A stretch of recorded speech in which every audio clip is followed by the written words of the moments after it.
নমস্কার বন্ধুরা, সিরিয়ালের সাতকাহান চ্যানেলে আপনাদের স্বাগত জানাই। আজকে আবার এসআইটি বেঙ্গলের সাতকাহান নিয়ে এসেছি। সেদিন তো বলেছিলাম যে রোহিতকে আর নীলিমাকে কিছু লোক নিয়ে গেছিল তুলে, কিন্তু তারা বড়দার পক্ষের লোক ছিল না, তারা বড়দার অত্যাচারিত ছিল। সেইটাই ওরা বলল যে বড়দা গ্রামের লোকের শোষণ করে, ওই শিমুল পলাশ গ্রামের লোকের রাজা বনে বসে আছে। তারপরে অনেক রকম কথা বললো ওরা। তারপর নীলিমা যখন ঘরে এলো তখন ইন্দ্রজিৎ বসাককে ফোন করে, তারপরে রোমাকে, রমি ডিসুজা, ওদেরকে ফোন করে সব কথা বলল। ওরা এলো, তারপরে দেখা যাচ্ছে যে ওরা বড়দার এসআইটির টিম পুরো বড়দাকে শিমুল পলাশ গ্রামে এলো। তারপরে বড়দাকে বলল, নীলিমাকে তো দেখেই চিনতে পেরেছে, সেদিন রিপোর্ট ইন্টারভিউ নিতে এসেছিল। তো তারপরে বলল যে আপনার ঘরটা আমি পুরো ঘরটা তল্লাশি করতে চাই। তো বললো আপনি এখানে কিচ্ছু পাবেন না, একটা ছুঁচো পাবেন না, বেআইনি কিচ্ছু পাবেন না। বললো সেটা তো আমরা তল্লাশি করার পরেই। তারপরে বলল রমিকে, দেবুকে, ইউসুফকে যে তোমরা সব এইখানে যাও, ওইখানে যাও, ওইখানে যাও, নির্দেশ দিল। তো বললো আপনি আমার ঘরের কি করে জানলেন? তখন ইন্দ্রজিৎ পোশাকের মনে পড়লো, রোহিত তো ওর ঘরের ছবিগুলো নিয়েছিল, ও সব বলেছিল যে এইখানে এইটা আছে, এইখানে আছে। নিয়ে ওরা সব করতে গেল আর কি, তল্লাশি করতে। রমি ডিসুজা আর নীলিমা গেল। তো দেখা গেল একটা মহিলা, বয়স্কা মহিলা, খুব সেজে গুজে গয়না পরে আছে। তখন বলছে যে বলছে আপনাদের বলছে আমার বিয়ে হয়নি, তো আপনাদের সাথে যে ইন্দ্রজিৎ পোশাককে আর কি ওর খুব পছন্দ হয়েছে। তো বলছে যে আপনার কি আরও গয়না আছে? বলে না। বললো আপনার নাম তো বললো। তো বললো আমি কথা বলতে হবে, তো আপনার নামটা চাই না। আপনি বুঝি রোমা জিজ্ঞেস করছে, রমি ডিসুজা, আপনি বুঝি গয়না পরতে খুব ভালোবাসেন? বললে হ্যাঁ। তো বললো আমার অনেক গয়না আছে। বললো কোথায় আছে? লকারে। সে লকারের চাবিটা কিছুতেই দিচ্ছে না। তখন বলছে ছোটদার কাছে আছে, নিয়ে ওই ভাইটা এসেছে, বড়দার যে ছোট ভাই সে এসছে, ও কিছুতেই চাবি দিবে না। তখন রমি ডিসুজা ওর মাথায় বন্দুক ঠেকিয়েছে, তখন ওর মা চাবিটা দিয়ে দিয়েছে। সে সব কিছুই পেল না। নিয়ে সব দিকে তল্লাশি হলো, কিছুই পাওয়া গেল না। নিয়ে তারপরে যখন ওরা নিচে আসে তখন বলছে যে কিছু পেলেন না তো? ইন্দ্রজিৎ বসাক কিন্তু এক জায়গায় বাগানের এক সাইডে ঘুরছে, আর এদিকে ইন্দ্রজিৎ বসাকের বউ বারবার ফোন করছে।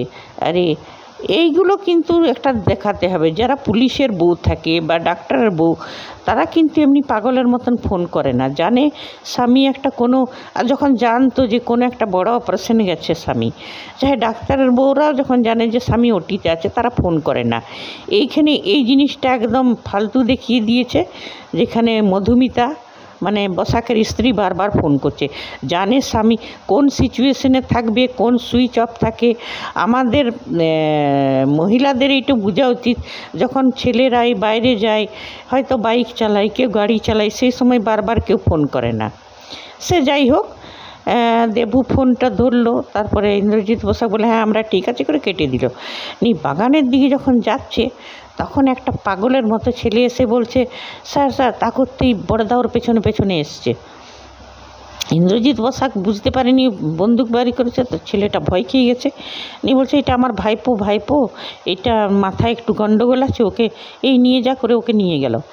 তারপরে সব জায়গায় সব যারা তল্লাশি চালাচ্ছিল, রমি, দেবু, ইউসুফ, নীলমা সব এলো।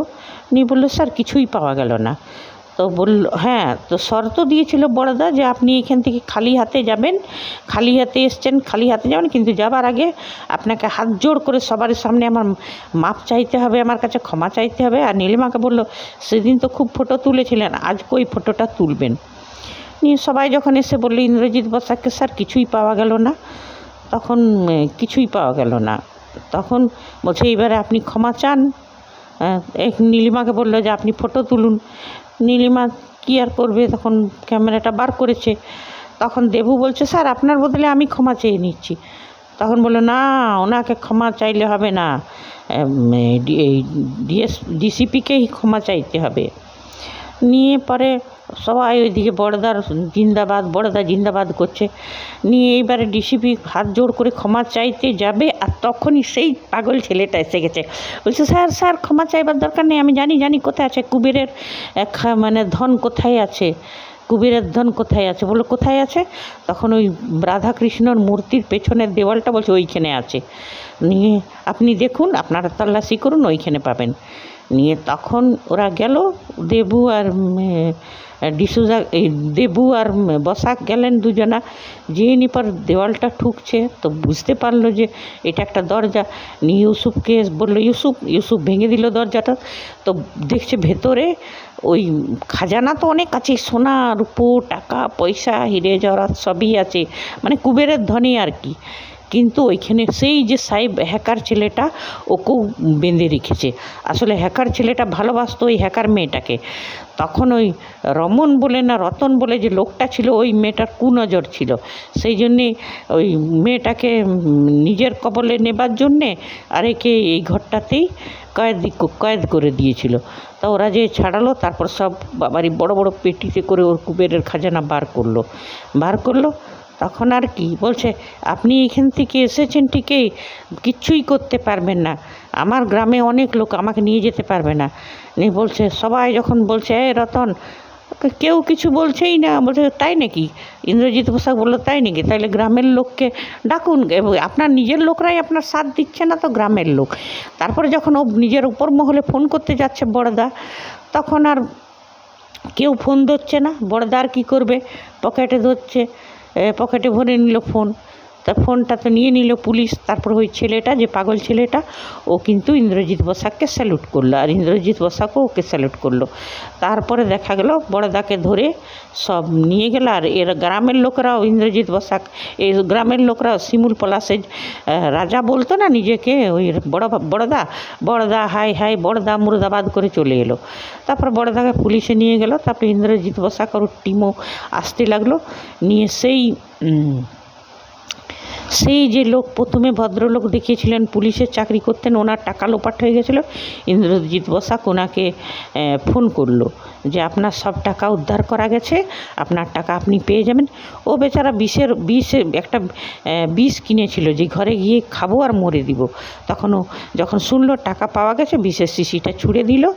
সে যাই হোক, সেটাই। আর এইবারে দেখাচ্ছে যে একটা চাইল্ড ট্রাফিকিংয়ের কেস, মানে একটা অনাথ আশ্রম আছে, মানে হোমে যে বাচ্চারা অনাথ বাচ্চারা থাকে, ওদেরকে কিছু গুন্ডা প্রকৃতির লোক যে ভিক্ষে করায়, নানা রকম অসামাজিক কাজে লাগায়। ইউসুফকে একটা মেয়ে সেই ঘটনাটা বলল। ইউসুফ বললো, ওই হোমটাতেই আমি, অনাথ আশ্রমটাতেই আমি বড় হয়েছি, না হলে আমি আজ এই এতটা যোগ্য হতে পেরেছি, না হলে তো আমিও এক মুঠো ভাতের জন্য দৌড়ে বেড়াতাম। তারপরে ইন্দ্রজিৎ বসাকের ঘরের কিছু সিন, ওর ছেলের জন্মদিনে ওর শাশুড়ি মা আসবেন, সেইগুলো কিছু সিন। ওর ছেলে বলল, বাবা আমি তোমার সাথেই আছি। আর ইন্দ্রজিৎ বসাকের বাবা আর বৌমা একদিকে মিলে গেছে। যাই হোক, ইন্দ্রজিৎ বসাক বলছিল যে যতদিন তোমার মা আসবে মধুমিতাকে, ততদিন আমি গেস্ট হাউসেই থাকবো অফিসের। বলছে তাতে কি, আমার মা তো ছেলের জন্মদিনের জন্য আসবেন, চলে যাবেন। তো চাইল্ড ট্রাফিকিংয়ের কেসটা এবারে দেখা যাচ্ছে যে নানা জায়গা থেকে বাচ্চার চুরি হয়, আর তাদেরকে দিয়ে নানা রকম অসামাজিক কাজ করানো হয়। এইবারে দেখা যাবে যে এসআইটি টিম ওই যারা বাচ্চা ট্রাফিকিং মাস্টার মাইন্ড ক্রিমিনাল, ওদেরকে ধরতে চলেছে। ঠিক আছে বন্ধুরা, নেক্সট এপিসোডের নেক্সট সাতকাহন নিয়ে এই এসআইটি বেঙ্গলের কেমন করে চাইল্ড ট্রাফিকিংয়ের মাস্টার মাইন্ড ক্রিমিনালগুলোকে ধরলো এসআইটি টিম, সেটাই বলবো। আজ এতটাই, ধন্যবাদ, বাই।